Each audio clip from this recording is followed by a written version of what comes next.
This is Lieutenant Tomac here. Our first encounter is with jagged, floating chunks of ice, plenty of water below them, but not stable enough to land. But directly up ahead is a more stable area where we should be able to sit down.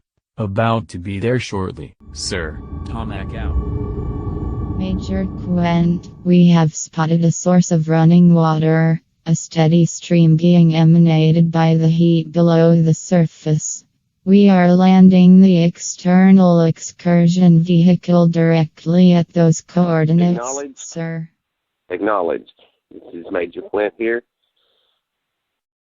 Appreciate your appraisal of status of mission.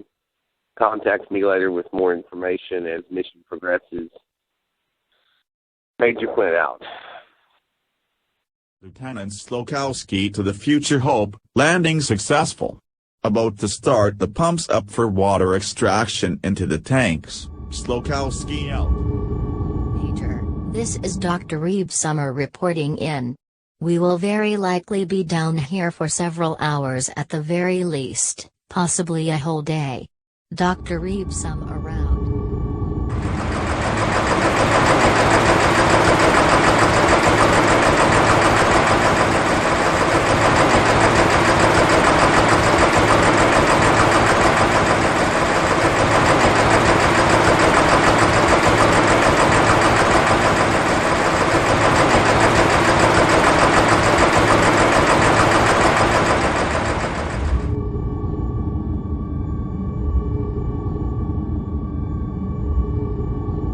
To Future Hope, come in please.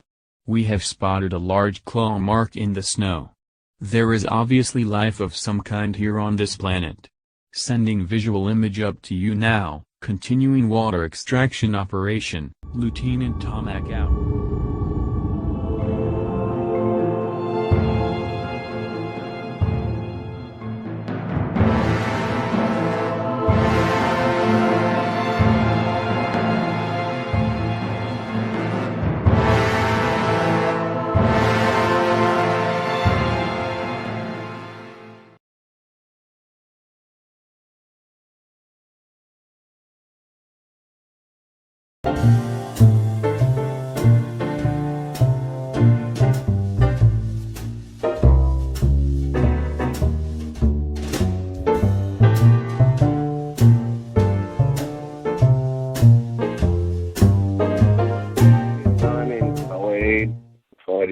Floyd.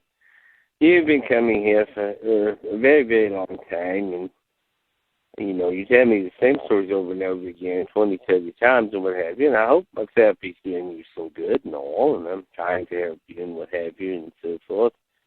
Anyway, you keep telling me what a great painter you are, and this morning I've got to study the Wall Street Journal and talk to my stockbroker and buy a few stocks and sell a few stocks, what have you. So over there next to the wall, Floyd, you don't listen to anything I tell you anyway. You don't follow any of my advice. I just realized that even though you're paying me for these sessions, that perhaps it would be therapeutic if you were doing something instead of just laying there on the couch telling the same stories over and over again. So there's some buckets of paint over there and the paint brushes and the paint rollers, and I'd like for you to go ahead and start painting my office, and while you're telling me, your stories and your problems and what have you. And forgive me if the phone rings a few times and I have to make a few calls to my stockbroker. So go ahead. The paint's right over there, Lloyd. Just go ahead and get started. Well, Doc. Sure. I'll just be glad to paint the office for you. I'll show you that I'm the best painter that ever was, and that I'm underestimated and underappreciated by all these people and underpaid. They don't ever give me what I'm worth. I've told you all the apartment stories. I won't tell you all those apartment stories again. I mean, the make-readies where I'd paint and I'd hire somebody and they didn't know what they're doing, and I'd have to go back in behind them, and they'd leave paint on the floor and stains, and I'd have to redo the whole thing. And I could paint 3 apartments easily. I can paint 3 apartments in 5 hours, where it would take some other crew, 10 hours to do the same thing, and then I still have to go in behind them. I mean, what can I say? Just same old, same old, same old. But I'm having a lot of anxiety, Doc. I think you know, and I guess you're right. You know, this paint roller up and down the wall is going to help. It's my stockbroker, Floyd. Shut up, Floyd. Shut up. Yes. Buy that one. Yes, buy it. It's up. Buy it. That one's going down. Sell it. Sell. Thank you. Yes, I'll call you back in a few minutes after I study my Wall Street Journal a little more. Thank you. I turn on the news, it's something devastating all the time. It's just got me worried all the time. Just worried all the time. I go to one of these groups, you know, the Anxiety Anonymous or whatever, but I don't want to hang out with a bunch of people that are just paranoid all the time. I mean, I've already got enough anxiety. They'll just be sitting around worrying about other things. They'll give me more stuff to worry about, and I already have enough things to worry about. I mean, turn on the news, I mean, I'm afraid World War III is going to break out or whatever, what with the new president and all and stuff. And, you know, I mean, what can I do? I mean, you know, so I found that I can take my mind off of anxiety, you know, by simply, you know, engaging in sexual activity. You know, if I bring some young woman over and we get it on, well, it takes my mind off my anxieties for a while, Doc, you know, and all. And so I found that's very therapeutic, you know, so it's sex therapy, and I'm doing my own sex therapy and all. I mean, I have a stack of those X-rated magazines, you know, that I get down there at the thrifting marts. You know, they have the covers ripped off, so I get them for half price and all. And I mean, you know, masturbation's always an option, but it's just not as good, you know. It's just much better if you have the real warm flesh there with you. So, you know, I meet lots of women, go through lots of girls, you know, and all. I've never been able to maintain a serious long-term relationship with any female, you know, and all, Doc, and stuff. So that's it, Doc. That's it. I'll have the office painted by the time our little 1-hour session's over and all, you know.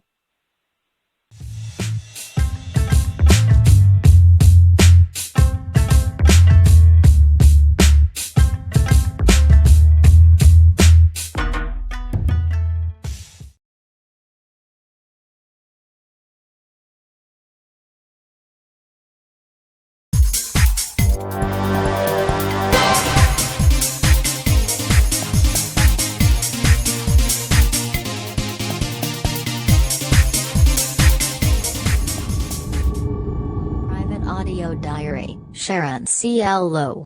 I am undergoing some dramatic changes with my body. The scars from the tainted Vincini face scream have all but disappeared from my face and arms. My complexion is like brand new, but my skin color is very pale. I continue to find any sunlight to be very uncomfortable. I even start to sunburn after only a couple of minutes outside unless it is extremely cloud and overcast. I increasingly find that my energy level increases dramatically at dusk and grows stronger throughout the night. Healing of any injury is much more rapid. I scratched my arm accidentally the other night and the scratch had healed within 30 minutes, completely gone, without a trace. My craving for rare steaks has increased even more, and I am experiencing unusual urges. At the dance clubs, if I dance with some guy other than LaChance, I have this intense urge to bite his throat. I know it is just a matter of time before I act on this urge, but I must be careful not to do so in a public place like a dance club. I will have to go home with the guy or at least lure him outside into an alley to fulfill my urge. My vision, especially at night, is greatly enhanced, as is my hearing. Whatever is happening to me, I like it. In fact, I welcome it. I welcome it. Tonight is the night. Say swore, say la nuit. I will choose my first guy tonight. I will bite my first throat. It is time. It is time at last for my becoming. I am becoming someone greater, a being more powerful, a force to be reckoned with, at last, at last.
cure to loneliness. Join Murgatroyd's hottest, sexiest singles and get you some. Oh, baby. Get you some. Ain't a thing wrong with a woman being sexy as long as she still be fat. Murgatroyd singles. The best singles in town by a far. Come get you some. Come get you some. Murgatroyd Singles Online. This is the hot, happening place where singles meet. Find your ultimate match right here in Murgatroyd, right here on the hottest singles site online. Ain't a thing wrong with a woman being sexy as long as she still be Serving fat. singles in the greater Flat Town Murgatroyd area. Come get you some Murgatroyd today. singles. The best singles in town by a far. Come get you some. Come get Guaranteed you some. surefire cure to loneliness. Join Murgatroyd's hottest, sexiest singles and get you some. Oh, baby. Get you some. Ain't a thing wrong with a woman being sexy as long as she still be stout.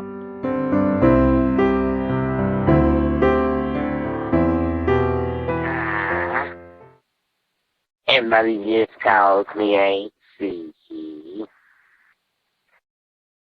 I was married for 55 years, and then that two-timing son of a gun ran off with a dadgum paper doll and fathered two bastard white trash paper kids.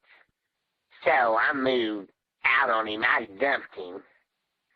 And I'm single again. And I make real good spaghetti. And I don't like loud skateboarders keeping me awake at night outside my door. And I did a little opera. You might remember it. You might have seen it here in Murgatroyd. It's called Phantom of the Opry. I wrote and produced and directed that. So I've got a little artistic flair, a little talent, as they say. And I do like going walking in Dead Center Park and all. And I miss my band that's been running around on me. But I need a new band to take my mind off that old two-timing son of a gun. So just look me up here at Susie and give me a call and we can meet down there at Crispy's and have us a triple or something. Okay? All right. Bye-bye.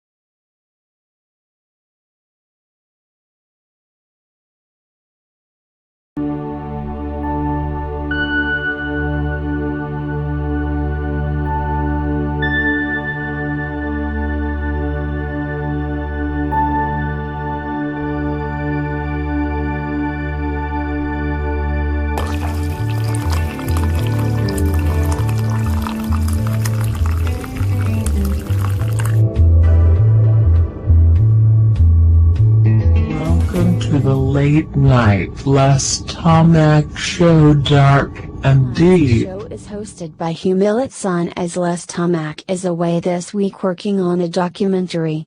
Tonight's guest is Dr. Derrickson, developer of the Energy Time Flux device. Welcome to Dark and Deep, Welcome to the everyone. show tonight, Dr. Derrickson. I understand you are recuperating from a heart attack, and I want to express my get well wishes to you, as I am sure all of our viewers and listeners tonight do as well.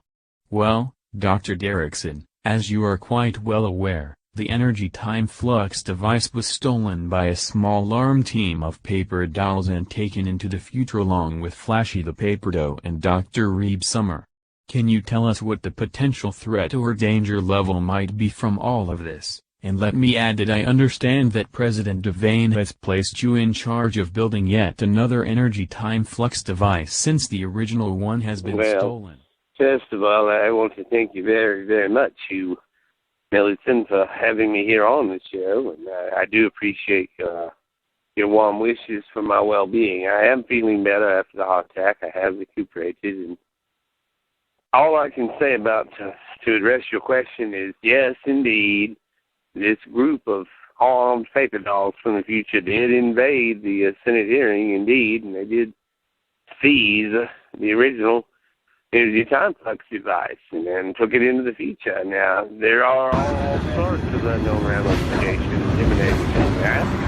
If they could get to use it to travel to different time periods, they could disrupt the current timeline that we exist in. You know, we may suddenly wake up to changes that we're not even aware of because we're not going to know the changes took place. That's the thing about time tampering.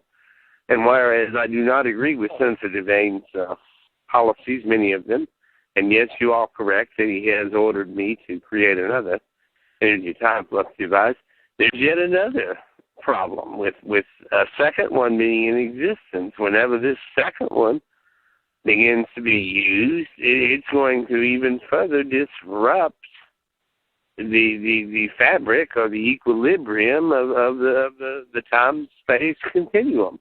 In other words, this is a mathematical problem. When you have too many different incursions, shall we say, or travels back and forth through time, I mean, the original energy time flux device is bad enough going back and forth. It creates alternate timelines and it creates alternate realities as well as being a doorway to them as well. If we get a second device going, it will even exponentially multiply this effect so that there'll be even more alternate realities and timelines created. You know, there's at a certain point, some of them will merge.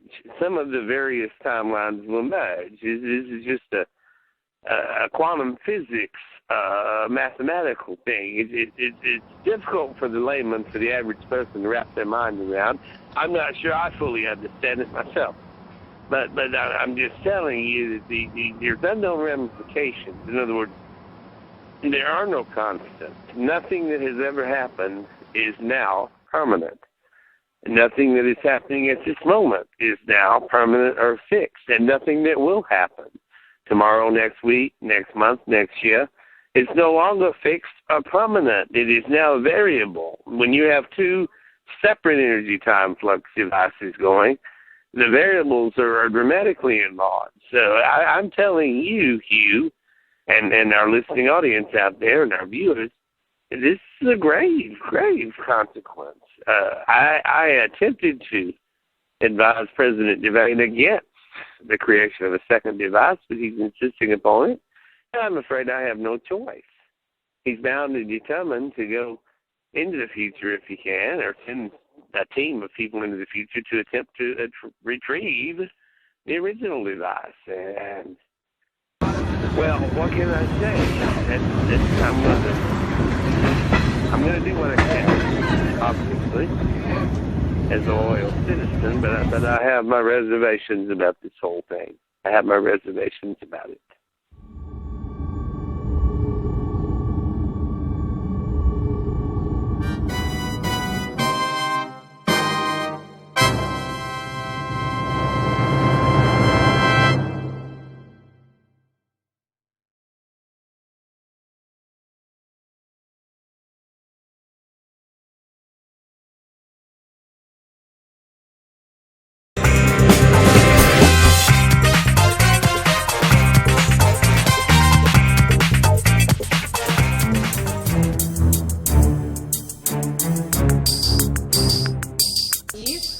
Really stupid if you think you're gonna pull some shit like that and get away with it. Fuck with my friends, we're gonna have a problem. Got it?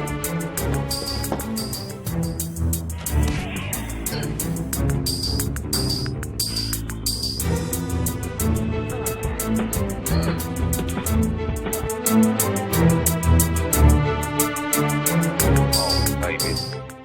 Ain't a thing wrong with a woman being sexy as long as she still be the most incredibly hot black mama since Foxy Brown. And she's coming to a theater screen near you. Anita Draftsville is back. And I love it. Dig this. Changes come to America. Oh, no. Come on now, baby. Almighty God. And you know this.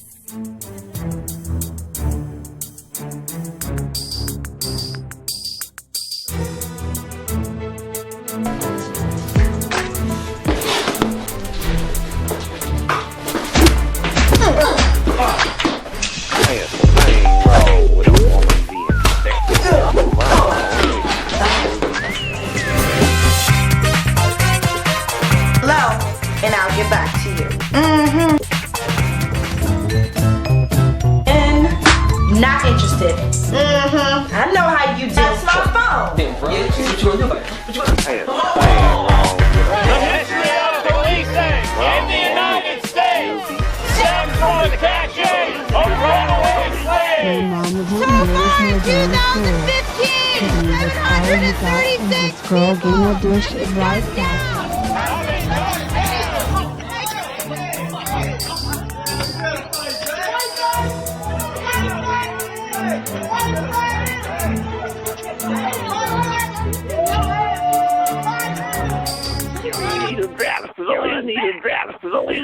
Hello, and I'll get back to you. Changes come to America. Oh, no, come on now, baby. Almighty God. That's my phone.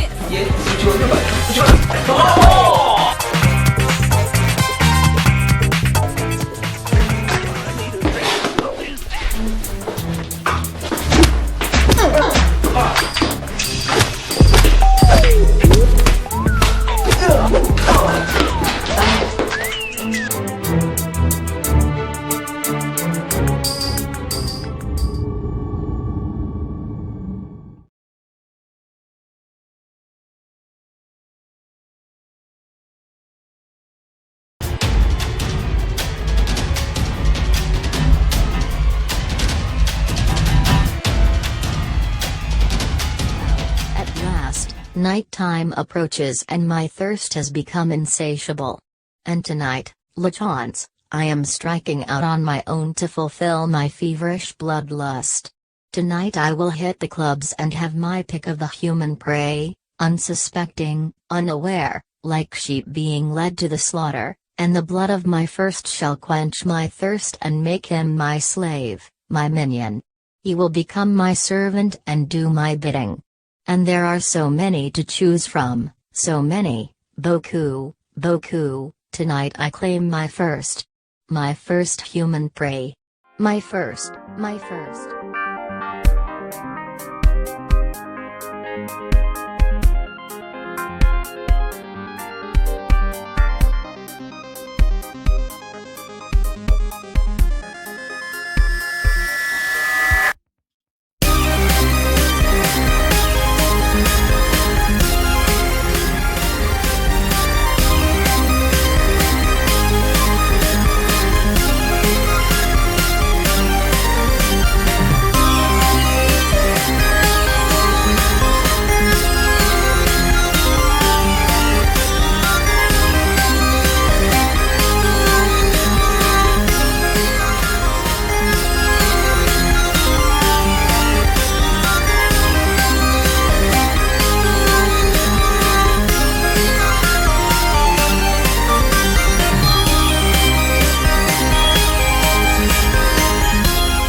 Late in the year 2049, The Future Hope vessel has traveled some 12 light years where it has begun an emergency water extraction operation on the frozen ice planet Glacium 1 in order to supply the ship with badly needed water.